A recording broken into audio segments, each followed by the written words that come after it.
BBC3 News Dunley Report. Great atmosphere here this morning. The sun's shining, although the wind's a bit cold. The lake may be frozen, but you're about to see a crack appear, and not in the ice. And also for the Watson Reynolds Cup, and they're watching the day 10 for 50 years until the last 3 years.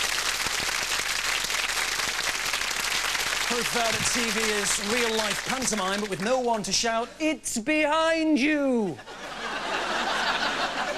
One man who discovered the importance of having eyes in the back of your head is ITN's political editor, John Sargent.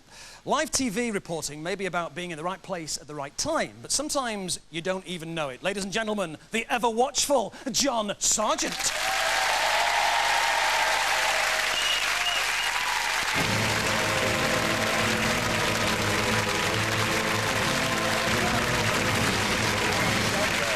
Good to have you here. John, welcome to the show.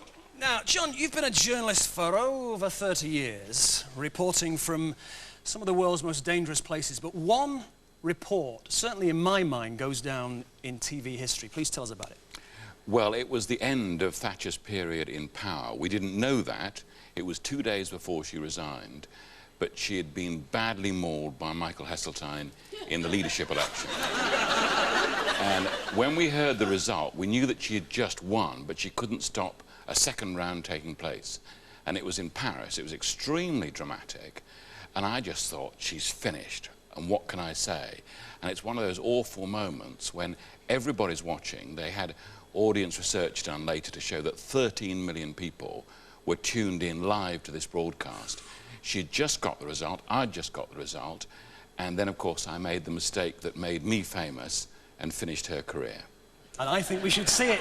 Here it comes.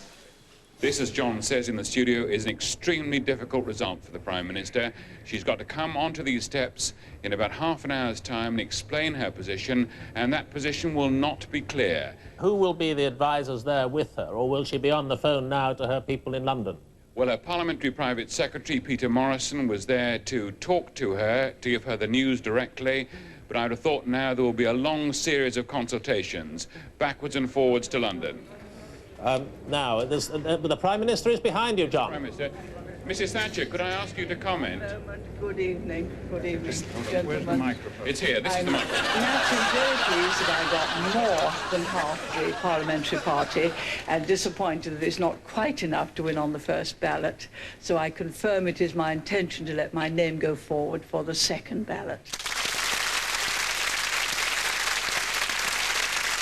So what did you think when she suddenly appeared? Well, everyone was shouting, 13 million people were shouting, "She's behind you." I didn't hear because my earpiece wasn't working. Yeah. So it's one of those dreadful occasions, and I thought, if I turn round and there's nobody there, it'll look really silly. So I paused. You can see me pausing, thinking I mustn't turn around, but why is everyone doing that? There was a photographer in front of me. He jumped in the air. I thought, that's a bit odd.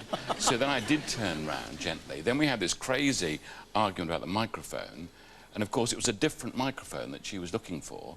It was the microphone to talk to all the members of the press at the other end of the courtyard. Right. Whereas I wanted a BBC exclusive. So I was saying, this is the microphone, come here, this is it, talk to me, resign here, you say. So that's what made it sort of so fantastic. And Birmingham pushing me aside. What did he say to you when he was pushing you? Well, he then sort of pushed me aside because he thought he was irritated by this. Where is the microphone? What is this? And, of course, my little microphone was a radio mic. It wasn't on a stand or anything, so it could have gone anywhere. But I was working with a French cameraman. I was so determined to make sure that we were all in shot, which you could then see.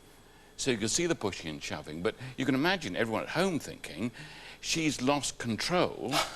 The government is in a shambles, but it was. I mean, it was a shambles, and so it was a terrifically exciting political moment because there were people at Westminster thinking, this is it now, isn't it? Her regime is over. So it had that effect. It had that effect on the people who then said to her, look, don't go into the second round, don't fight. You can't. It's all over. And so in tears, she left Downing Street 2 days later. Didn't you also win an award for that? I did win an award for that. And it was for the most memorable outside broadcast of 1990. And we had a bit of trouble because the other person who was up for the award was one Gaza. Oh, Gazza's crying. Yes, Gazza. Yeah. Gazza, in an attempt to outflank me, as far as I could gather, Gazza decided to cry.